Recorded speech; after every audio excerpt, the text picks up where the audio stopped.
बैठता है आराम करने के लिए। काम की व्यवस्था को देखने के बाद, काम करने के बाद थोड़ा सा मानसिक सुकून के लिए वहाँ जाता है, लेकिन वहाँ भी वो अंधकूप में बैठा हुआ आज की स्थिति में, जो कि निश्चित रूप से काफ़ी दयनीय। देखिए, अधिवक्ता समाज का मॉडल होता है, तो क्या लगता है कि हम एक संदेश दे रहे हैं कि समाज में जो भी जिस तरह की बिजली चोरी जैसी घटनाएं हो रही हैं, इसमें अधिवक्ता समाज भी सम्मिलित है।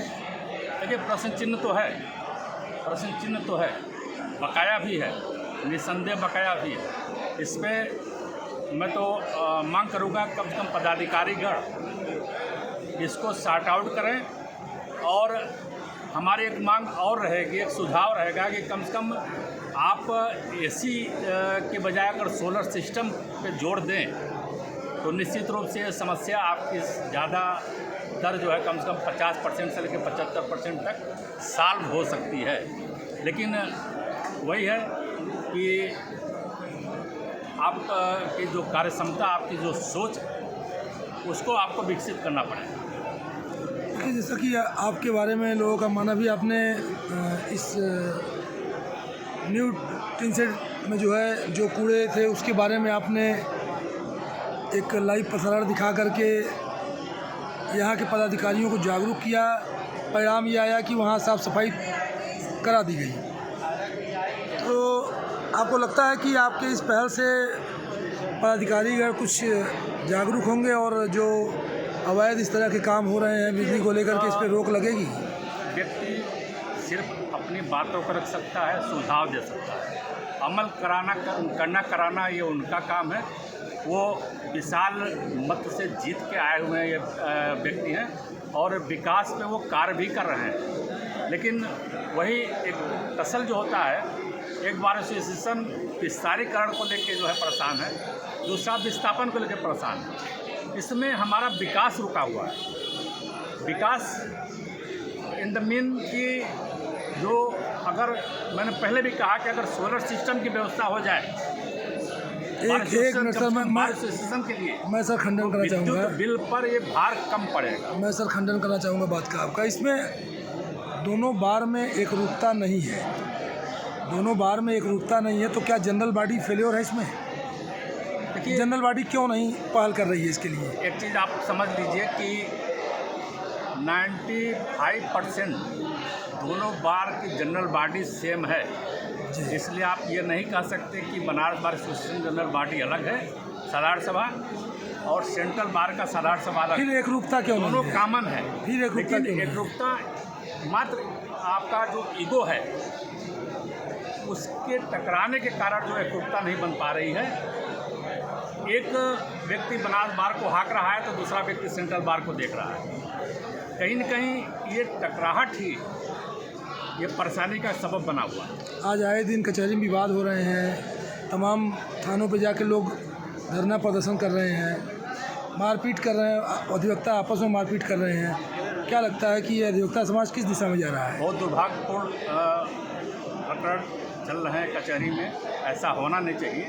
और तो मैं तो बार एसोसिएशन से पुनः एक मांग और करूँगा कि जो भी व्यक्ति वकालत के इतर इस तरह के कृत्य कर रहे हैं और वो अपने ड्रेस का बेजा इस्तेमाल कर रहे हैं, कोट ऑफ बैंड का, उनको तत्काल संज्ञान ले, ऐसे लोगों पर कार्रवाई करें।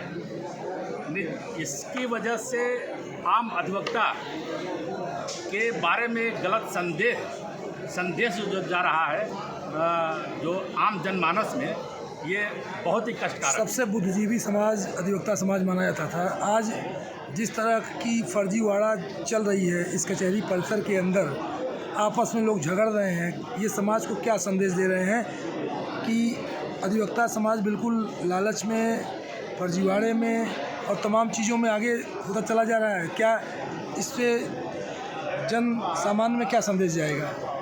देखिए, तत्कालिक अर्थतंत्र की जो व्यवस्था का जो एक परिपाटी जो चली है, और ख़ासकर वो युवाओं में, ये निश्चित रूप से पूरे अधिवक्ता समाज को प्रश्नवाचक चिन्ह में खड़ा कर दिया। इसमें भी तो बार का सहयोग है। इस फर्जीवाड़े जो नए अधिवक्ता आ रहे हैं, जिस तरह के COP कार्ड देखिए बांटे जा रहे हैं और जो कॉन्सेप्ट लगाया गया था कि आप वकालतनामे कापी लगाइए, जो वकालतनामा में 1 या 2 वकील है, जाके जब COP का टाइम आता है उसमें देखते हैं तो 10-10 वकील उसमें भर दिए जाते हैं। क्या ऐसे लोगों पर रोक लगाने के लिए बार ने कभी कोई पहल किया है?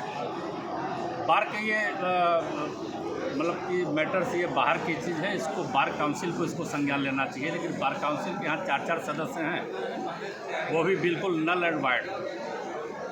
उनके वो तो फेसबुक पर तो अपना ज्ञान बांटते हैं, लेकिन इस तरह की घटनाओं को रोकने के लिए न तो उनका कोई पहल है, न तो कोई कार्रवाई के लिए वो बार काउंसिल में वो तैयार होते हैं। मतलब इसमें बार काउंसिल ऑफ यूपी का पूरा हाथ है। बिल्कुल संरक्षण तो मैं कहूँगा कि ये इन्हीं लोगों का, ये अपने वोट के लिए नॉन प्रैक्टिशनर को उत्साह दे रहे हैं। वोट बैंक को बढ़ाने के लिए, बचाने के लिए ऐसे तत्वों का संरक्षण इन्हीं लोगों का है, चाहे वो बार काउंसिल के सदस्य हो, चाहे बार एसोसिएशन के पदाधिकारी हों। जब COP बनना होता तो नॉन प्रैक्टिशनर का पहले बनता है, प्रैक्टिशनर का बाद में बनता है। मैं तो साक्षी रहा हूँ कि यहाँ के ऐसे जो बार काउंसिल के मेंबर्स हैं, ये 200, 250, 250, 300 की संख्या में अपना जूनियर बताकर इन्होंने COP जो है प्रोवाइड कराई है। और वही आज जो है भस्मासुर के रूप में जो है आज पूरी कचहरी में उन्हीं के जो है सर पे चढ़े हुए हैं। धन्यवाद सर। हमको लगता है कि आपके इतने बेबाक बोल से अधिवक्ता समाज जागरूक होगा और होना भी चाहिए, और जो है अधिवक्ता समाज एक सही दिशा में जाए। हम भी यही उम्मीद रखते हैं। धन्यवाद सर। धन्यवाद।